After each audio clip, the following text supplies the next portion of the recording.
if you're watching this, you probably make EDM. Today, I'm gonna be breaking down 5 breaks from my songs and demos to show you exactly how to keep listeners interested throughout a track. Before we get into the breakdowns, however, what exactly is a break? A break, in simplest terms, is the chill part of an EDM song, where it allows the energy to settle before it gets built back up into a drop. I'll break down 5 breaks today, some with vocals, some without, to show you exactly how I make breaks and what you can learn from them. The first break I have here is from a demo of mine called Dreaming. It's a housey song with a more poppy break with vocals, so it's more like a verse. Let's get started. This is the project file of Dreaming. You can see it's at 120 BPM and it's fairly basic. So the first thing we should look at is these drums. They're very poppy. They just have this drum bus on them. And we also, the other thing we're gonna look at right now is the vocals. I made up a story in my head that we both walked in a garden. These are pre-processed off a splice, so I didn't actually need to process them, so there's no processing on this. All of that works quite well together. If you look at this part, which is just the first verse, or first break in this case, as the build-up starts to come in, with these vocals getting energy, and then the drop. So altogether, this break adds a very important time of rest in this production, where there's not a ton of low energy moments, but these are more low energy. And then with the second break, which is basically the same, just adding this, which is just a super soft.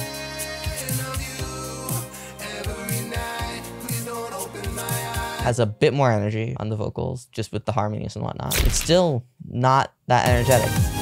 You hear that? And you hear this.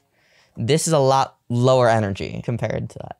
Even just this, like, just the rhythms go a lot quicker. And the rhythm often drives energy. Pads and strings, they fill up a lot of space and they're very useful, especially when you're trying to get some energy and also fill a lot of space. And horns as well, those are very good for energy.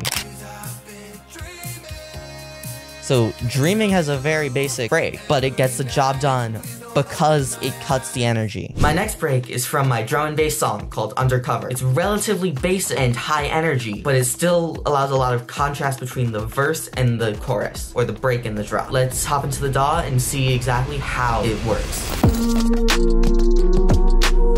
Now we're here in the project file of Undercover, where you can see we also have some atmosphere, very important, can't have too much high end in it. Here, we just have hats. And this is like just a drum and bass drop loop, basically, top loop, but there's no real bass in there. You have some basses here. It gets the low end done, which is exactly what you need here. And all of this, it's very simple. I actually even used a Cymatics MIDI that I modified. So we have an ARP here, a dance piano from a sound font, and a pluck. This one isn't in use. So it's literally just hats, vocals, and some plucks. But you can see it's still energetic, even when you can't hear much of the bass. And it doesn't have as much contrast. Like here's the buildup. Here the buildup's actually slower. And then the drop, you get more of that high end and low end. I keep all the energy more condensed in the mids and then bring the energy to the low and high end more so in the drops. A big change, which is very helpful. And this piano has a ton of energy in it because it's all over the place. Yeah, so another very simple break, but it's very powerful. This next break is from a demo called Lens. Lens is an interesting song because it has 2 ideas that could be breaks. One is more verse-like and one is musical entirely. Let's check out the musical part so you can see how to make musical verses in these pop house kind of productions. Well, I was gonna break down Lens, because I think it's a great break, and it has a lot of just differences compared to even, like, more vocals on it. But it's corrupted, I think. The project file, I'm pretty sure, is corrupted, and I can't open it, so... We're back in the DAW after Len project file got corrupted, apparently. We're here with Sunset's project file instead. You can see with Sunset, we have this drop here.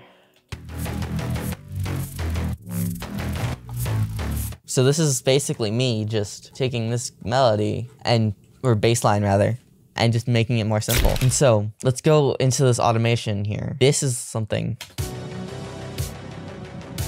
So, even here, it's like a bit just chill. And then, as you get here, it's more spacey. And then you can really get to this build. It's starting to build. You can hear how it gets, the filter on it gets more and more open. So with Sunset, this is, as I said before, a demo at best. This is one of my first tries at trying to make something in this style. If I were to do this again, I'd make something slightly different, but I do think it works. So here we are with the final song of the day, Burn. I made this on a different computer, but I still have the multi-tracks, so it all works together. So first of all, we have these vocals. I think they're very catchy, and we have some transitions and just other effects. In general, it's very basic. We got this guitar. The big thing, honestly, in this break, other than the vocals, is the atmosphere. It really adds that sense of space and a vibe. So like if you look at this EQ, so if like we look at an EQ here, well, it only covers this area. This space is relatively empty and is very powerful. And one other thing we have here, we have the drums right here. Just a snap at first. And then second break.